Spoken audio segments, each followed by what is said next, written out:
Good morning everyone. मैं शकुंतला सिंधु आपका हार्दिक अभिनंदन करती हूँ आपके अपने प्यारे से यूट्यूब चैनल एडुमीडिया के अंतर्गत।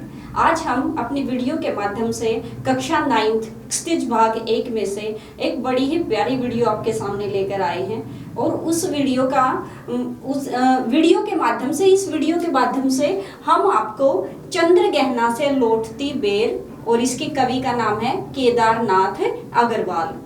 भाषा शैली है हिंदी भाषा यानी लोक भाषा, जन सामान्य की भाषा का इन्होंने प्रयोग किया है। अब चंद्र गहना से लौटती बेर की कविता है वो, उसके बारे में मैं आपको बताना चाहती हूँ। हिंदी के सुप्रसिद्ध जो एक कविताकार हैं यानी कवि के रूप में उनको जाना जाता है केदारनाथ अग्रवाल। उनका मन है एक किसान मन था, यानी ग्रामीण परिवेश की संस्कृति के प्रति वो ज्यादा आकर्षित होते थे। तो चंद्र गहना नामक स्थान से लौटते समय उनके पास कोई काम नहीं था, कहीं आना नहीं था, कहीं जाना नहीं था। तो उनका किसान मन है वो एक खेत की मेड़ पर बैठ जाता है, यानी स्वयं कवि क्या है वो किसी गांव की मेड़ पर बैठ जाते हैं। जो खेत है उसकी एक मेड़ पर बैठ जाते हैं और उनका मन ग्रामीण जो परिवेश है, आंचलिक जो परिवेश है, वहां पर उत्पन्न होने वाली जो फसलें हैं उनका बड़ा ही मनोहारी चित्रण किया है। यानी कहने का अभिप्राय है किसान मन ग्रामीण वैसे तो रहते शहर में थे लेकिन सभ्यता से दूर 21वीं सदी का 1.5 दशक से भी ज्यादा का समय हम व्यतीत कर चुके हैं। तो गांव से निकलकर ज्यादातर कवि के साथ रहने वाले जितने भी व्यक्ति उनके सगे संबंधी मित्र सब शहरों में जाकर बस जाते हैं। तो मजबूरी में अपने परिवार के लिए कवि को भी शहर में जाकर बसना पड़ता है, लेकिन उनका किसान मन है वो बार बार क्या है वो गाँव के परिवेश की तरफ आकर्षित होता है और समय जब भी उनको मिलता है तो गांव की तरफ अग्रसर हो जाते हैं, आ जाते हैं और वहाँ की जो ग्रामीण एरिया है, ग्रामीण परिवेश है, उसकी बड़ा ही मनोहारी वहाँ पर चित्र अंकित किया है। तो चलिए फटाफट हम अपनी वीडियो स्टार्ट करते हैं। चंद्र गहना से लौटती बेर हमारी कविता का नाम है और इसके कवि का नाम है केदारनाथ अग्रवाल। तो देखिए यहाँ पर क्या बताया है।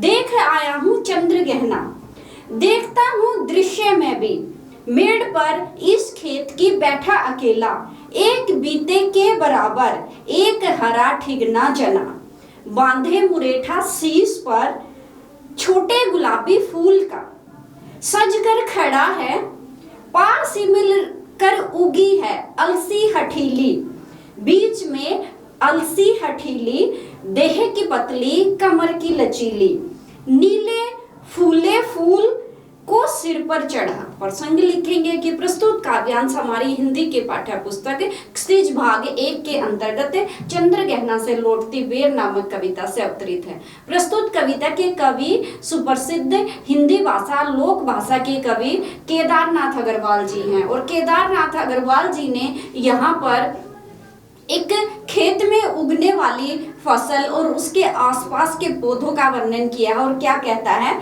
देख आया हूँ चंद्र गहना, कवि का किसान मन है वो बड़ा ही सुंदर वर्णन करता है और कहता है मैं चंद्र गहना नामक स्थान को देखकर आया हूँ। यदि कहीं पर सफर में जा रहा था तो क्या हुआ कि चंद्र गहना नामक स्थान है, वहां से वापस लौटते हुए कहता है कि मैं चंद्र गहना नामक स्थान को देखकर आया हूँ। अब भी दृश्य मेरी आंखों के सामने घूम रहा है। क्या होता है और इसी दृश्य को चित्रित करते हुए क्या कहता है कि मैं एक जो खेत है उसकी मेड़ पर बैठ जाता हूँ। यानी खेत चारों तरफ से मेड़ होती है उसको कवर करने के लिए, यानी जब पानी हम उसमें किसी भी जमीन के अंदर यानी किल्ला होता है उसके अंदर बहाते हैं तो फसल की सिंचाई करते हैं तो आसपास चारों तरफ क्या वो मेड़ बना दी जाती है ताकि पानी न ज्यादा निकले और न ही ज्यादा वो खेत भरे, पानी स्थिर रहे। तो मेड़ पर बैठा हुआ था तो क्या देखता है, एक बीते के बराबर 1 महीने का छोटा सा पौधा, हरा ठिगना चना, ठिगना छोटे आकार का एक चने का पौधा है वो खिल गया है और क्या कहते हैं बांधे मुरेठा शीश पर, अपने शीश पर यानी उस हरे चने के पौधे पर गुलाबी रंग के छोटे छोटे बड़े ही सुंदर फूल खिले हैं और कवि किस रूप में चित्रित करता है, देख लीजिए। ऐसा लगता है सजकर खड़ा है, बड़ा सुंदर, बड़ा सजीला, गुलाबी रंग के फूलों को अपने सिर पर धारण करके बड़ा ही सजीला रूप उसने धारण किया है। और पास में ही, उस चने के पौधे के पास ही अलसी का पौधा खिला हुआ है। और क्या है, हठीली के रूप में चित्रित किया है अलसी के पौधे को। और नाजुक है, नरम है, कमर क्या है उसकी पतली सी है, उसका शरीर क्या है वो नाजुक है। और आगे बताया है, देह की पतली, कमर की लचीली, शरीर पतला है और कमर क्या है उस पौधे की बड़ी ही लचीली यानी लचकदार है। हवा जब आती है तो सबसे ज्यादा लचक उसी अलसी के पौधे के अंदर ही पैदा होती है। और उस अलसी के पौधे पर नीले रंग के फूल क्या है वो खिले हुए हैं। अलसी के पौधे पर हठीला है, देह का लचीला है और उस पर क्या है नीले रंग के जो फूल हैं वो खिल गए हैं। आगे बताता है, कह रही है जो छुए दो हृदय का दान उसको। और अलसी का पौधे को एक स्त्री के रूप में चित्रित किया है, यानी मानवीकरण अलंकार का यहाँ पर प्रयोग किया है। जड़ प्रकृति पर मानवीय क्रियाओं का आरोप है तो अलसी के पौधे को स्त्रीलिंग के रूप में चित्रित किया है। और अलसी का पौधा कह रही है कि जो भी मुझे स्पर्श करेगा, जो भी मुझे छुएगा, मैं उस छूने के बदले में अपने हृदय का दान उसी को कर दूंगी, यानी अपना हृदय, अपना मन, अपने विचार उन्हीं के विचारों के साथ बांध लूंगी। और पास कौन खड़ा है, चने का पौधा जो बार बार उसको स्पर्श कर रहा है। और सरसों की बात ने पूछो, हो गई सयानी, हाथ पीले कर लिए हैं, ब्याह मंडप में पधारी। फाग गाता पास फागुन आ गया है आज जैसे, देखता हूँ मैं स्वयंवर हो रहा है, प्रकृति का अनुराग अचल हिल रहा है इस विजन में। अब देखो कितना सुंदर वर्णन किया है। और कहता है कि सरसों की जो फसल है उसकी तो बात ही ना पूछो। पास में चने के पौधे, अलसी के पौधे के पास सरसों की फसल भी वो तैयार हो चुकी है।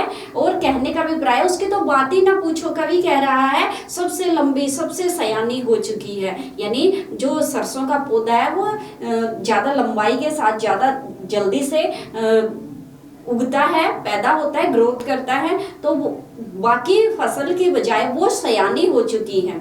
और उस पर पीले रंग के फूल क्या है वो खिल गए हैं।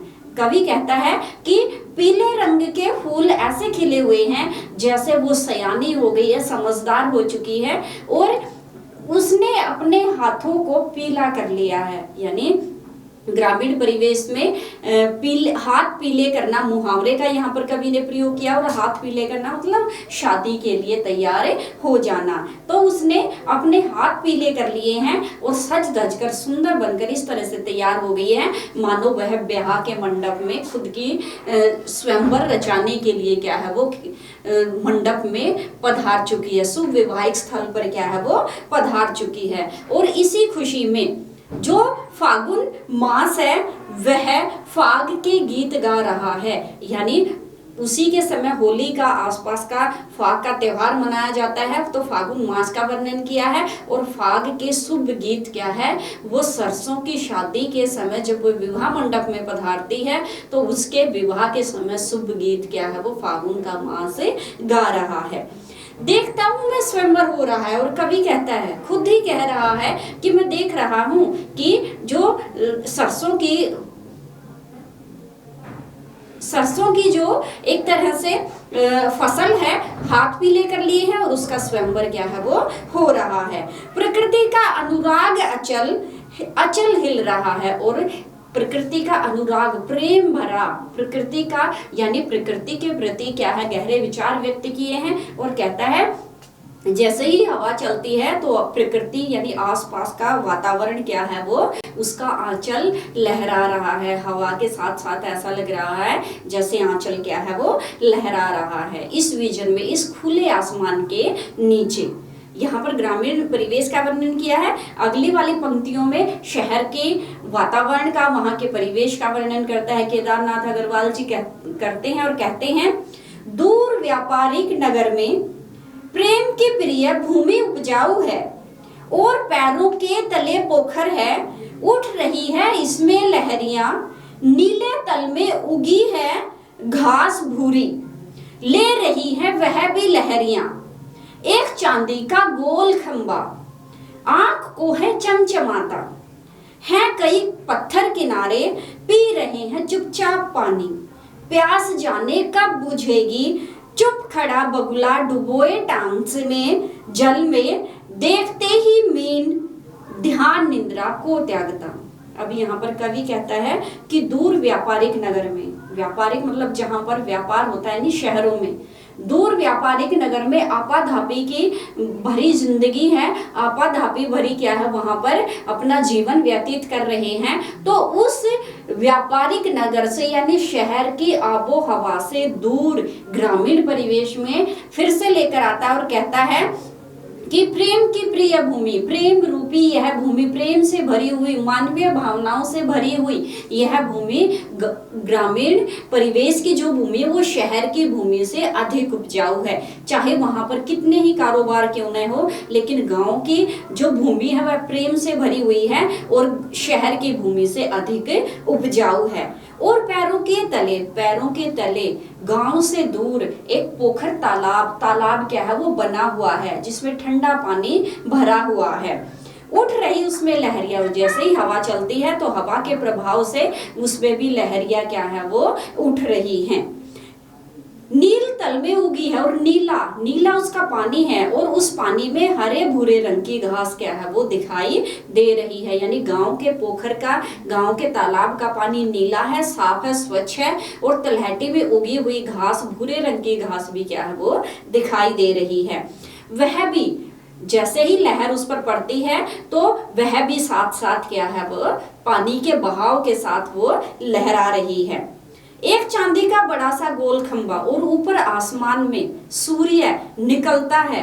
तो सूर्य रूपी जो उसको खंबे के रूप में चित्रित किया है, जो खंबा गोल है, यानी सूर्य का प्रतिबिंब किस पर पड़ता है, उसकी छाया किस पर पड़ती है, गांव के तालाब पर। और ऐसा लगता है जैसे वह गोल खंबा, उसकी छाया उस गांव के तालाब में चमचमा रही है। आंख चमचमाता यानी आंख में क्या है उसकी चमक पैदा होती है, चमक पड़ रही है।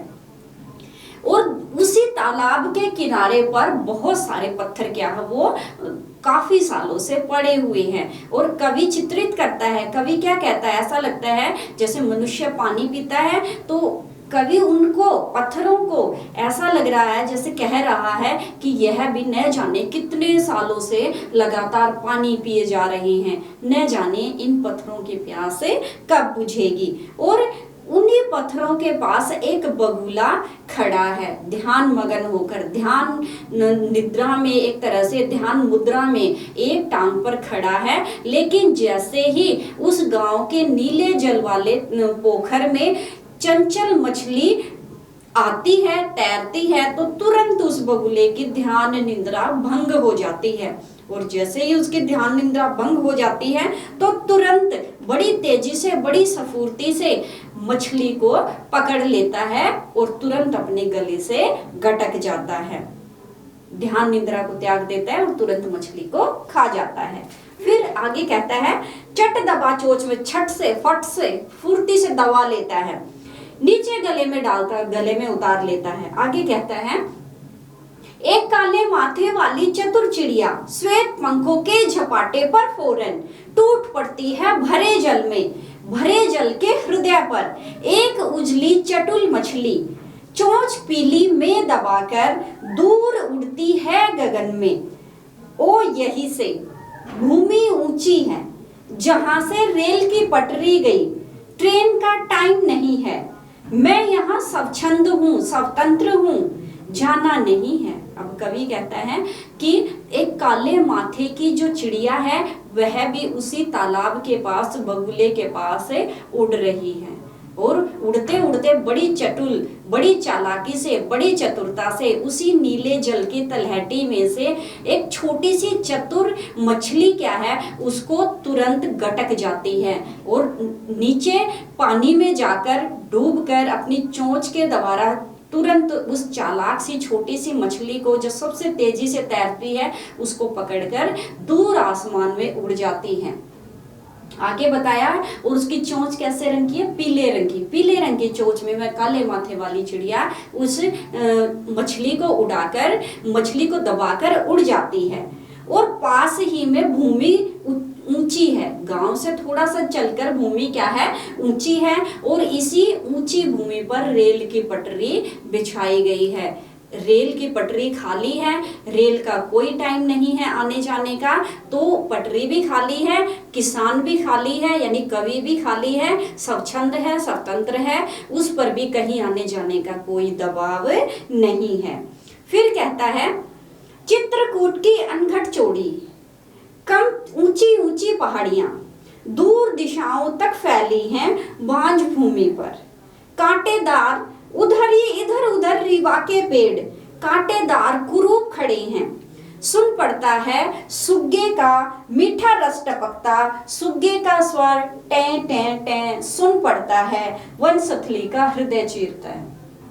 अब यहाँ पर जो पहाड़ियों का वर्णन किया है, और पहाड़ियां कौन सी हैं, चित्रकूट की अनघट, जिनका कोई आकार नहीं है, ज्यादा ऊंची नहीं है लेकिन आकार में चौड़ी चौड़ी पहाड़ियों का वर्णन किया है। और कहता है मैंने चित्रकूट की अनघट कम ऊंची और चौड़ी पहाड़ियों को भी देखा है, और दूर दिशाओं में भी मैंने देखा है वहां की बंजर, बांझ होता है बंजर जमीन जहां पर कुछ नहीं उगता है, तो दूर उस बंजर जमीन पर फैली हुई कांटेदार कंटीली झाड़ियों को, कांटेदार कुरूप बुरे रूप वाले वृक्षों को, झाड़ियों को मैंने वहां पर खड़े देखा है। और वहीं पर मीठा स्वर टपकता है, किसका, सुग्गे का। सुग्गा एक पक्षी होता है, और उस पक्षी का स्वर वहां की शांति को भंग कर रहा है। और जब उस सुग्गे का स्वर कानों में सुनाई देता है, टें टें टें करके बोलता है, तो मीठे रस के समान वहां की शांति को क्या है,